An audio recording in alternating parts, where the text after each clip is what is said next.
Now beyond transit, if you have a congestion problem, the most cost-effective thing you can do is traffic signal coordination. Now, Indianapolis is proud to have coordinated about 200 traffic signals in downtown, but they haven't coordinated all the signals in the area. And it's the most cost-effective. It only costs about $25,000 or so an intersection, and it does far more to relieve congestion and reduce air pollution than building 100 miles of rail transit. The only city in America that has coordinated all of its traffic signals is Los Angeles. They just got done about a month ago. Another thing that you can do that you might not like at first is start tolling roads. If you pay for roads with tolls instead of gas taxes, you can vary the amount of toll by the amount of congestion there is on that road. This is, the center lanes here are tolled. They were actually built by a private company that was making a profit. The side lanes are free, and although there's a lot more cars in the side lanes, they're not moving very fast, so the center 2 lanes are moving more people, more cars per hour than the 4 side lanes. And it costs $9 at the most expensive, the peak of the traffic day, to use the toll lanes.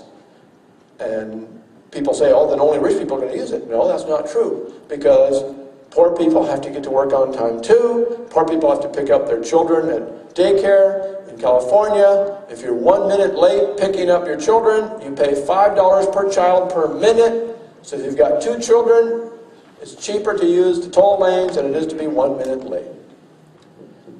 Actually, I've got a paper out that you can download from Cato's website. It's called Ending Congestion by Refinancing Highways, arguing that we'd be better off tolling all roads, especially all congested roads, instead of just some lanes of roads, and we do more to relieve congestion. Some congestion is going to go away even without any of these things. The new Ford Fusion is the lowest priced car today that you can buy with adaptive cruise control. What adaptive cruise control does is it mimics the speed of the car in front of you. If the car speeds up, your car goes faster. It slows down, it goes slower. You set a top speed that you don't want to go any faster than, but other than that, it just exactly mimics it. And what happens when that mimicking takes place is it relieves the congestion that happens due to slow human reflexes. About half of all congestion is not because roads exceed or traffic exceeds the capacity of the roads, but because of slow human reflexes. When as few as 20% of cars on the road are using adaptive cruise control, that congestion is going to go away. So, just with new technology, we're going to end a lot of congestion. Now there's another new technology that's a little bit more distant on the horizon. You've probably heard of it. It's self-driving cars. Google has tested a self-driving car around California. They've driven 300,000 miles. The only accident they ever had is when they were stopped at a stoplight and somebody rear-ended them. The self-driving cars can see pedestrians, they see other cars. I've been in one of the self-driving cars driving around Washington, D.C. It was a totally relaxing experience. You didn't feel any tension at all because there wasn't anybody with their hands on the wheel. And in fact, it was probably a lot safer than if somebody actually had their hands on the wheel. Self-driving cars are on the horizon. The technology is there. They've been legalized in at least 3 or 4 states. According to Google, they're legal in all states, but the law says you have to have a licensed driver behind the wheel. It doesn't say the driver has to have their hands on the wheel. When I say they've been legalized, it means once the self-driving capabilities are proven, you don't even have to have a licensed driver behind the wheel. The benefits of self-driving cars will be huge. First of all, we'll be able to triple or more road capacities. We won't need to build a lot more roads as our population grows because we're going to have a surplus of capacities because when we replace human reflexes with computer reflexes, we'll have a lot more capacity. Universal mobility. You can be 9 years old or 90 years old. You don't have to have a license to drive a self-driving car.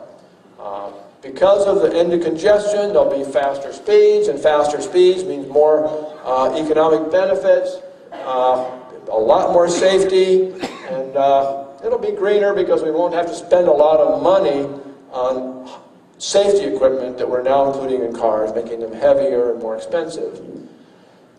Here's a Volkswagen that has what they call valet parking capability.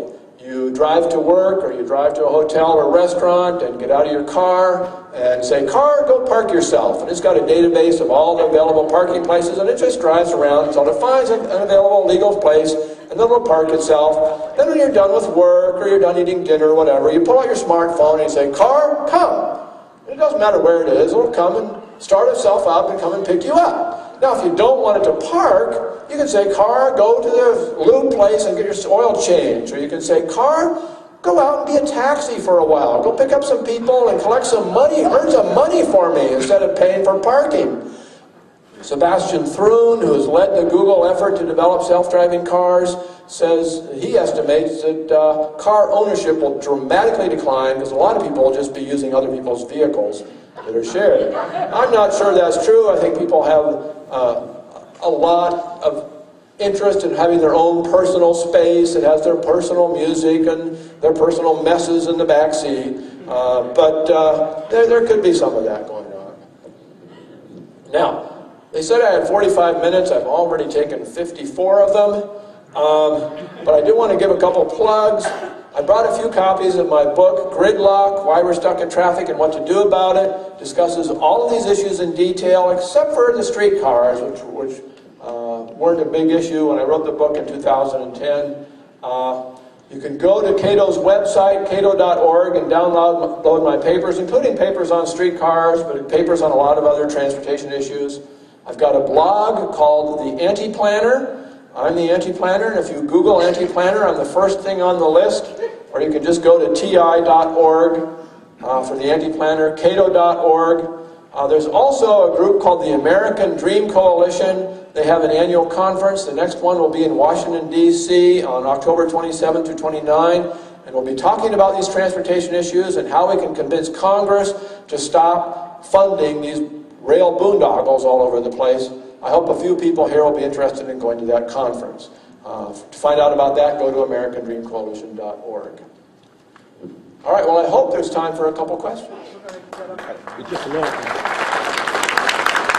10 years later, this is what they got. Nothing. No new transit-oriented development. The planners went to the city council and said, "We can't figure it out. We got all these great development opportunities, and Portland has the hottest housing market in the country, and our housing prices are skyrocketing, and they're not building in these areas." You look at the map, and all the areas along the light rail line are vacant. What's going on? Well, they did what planners always do when the market doesn't conform to their preconceived notions, and they decided to start subsidizing transit-oriented development. And basically, anytime you read about a successful transit-oriented development, whether it's in Dallas or Portland or anywhere, Denver, Google the name of the development and TIF, or tax increment financing, and it'll turn out it was subsidized. Portland designed its redevelopment districts, urban renewal districts is what we call them in Oregon, TIF districts, to follow every light rail line in the city. So they could use the money from TIF to subsidize transit-oriented developments. And when they built these transit-oriented developments, these mixed-use developments, high-density developments, this is the kind of thing they got. Except that's in the former East Germany. It was built in the Soviet era. Here's the one in Portland I meant to show you. The difference is that when the East Germans got their freedom, they all moved out into single-family homes. And the building I just showed you is scheduled to be torn down when I took that picture. Meanwhile, in Portland, they built this one, and they only provided 2/3 of a parking place per dwelling unit. So you see those cars parked there? You see that little red sign? It says, "No parking, fire lane." They're parked illegally. But they figured they didn't need parking because it's right next to the light rail station. See those cars? See that red stripe? That's the sidewalk. They're all parked on the sidewalk.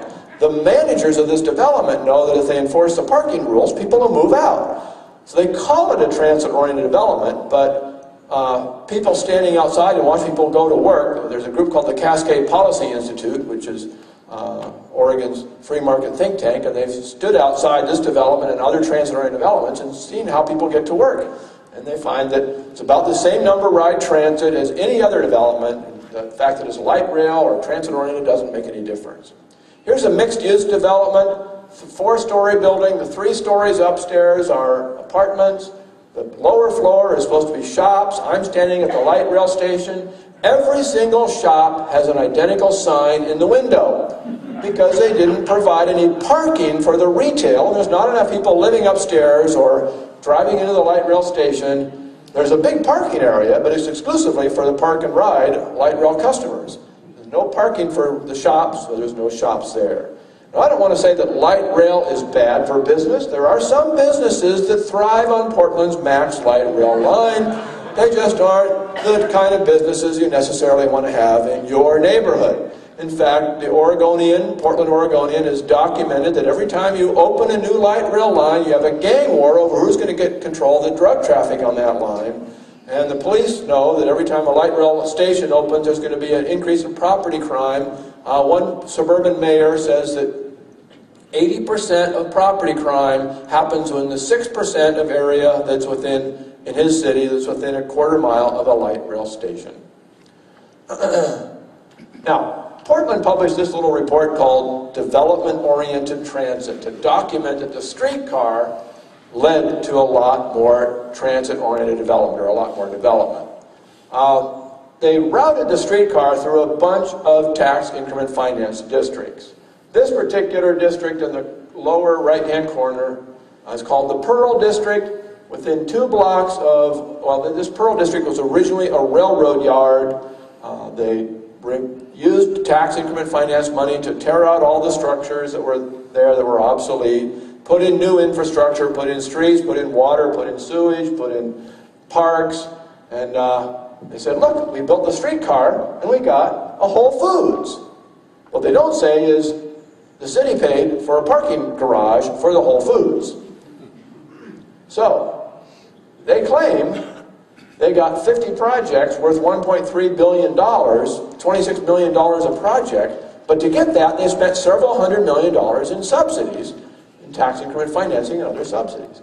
Now, for comparison, the streetcar goes into one district that did not have any tax increment finance subsidies, called Northwest Portland.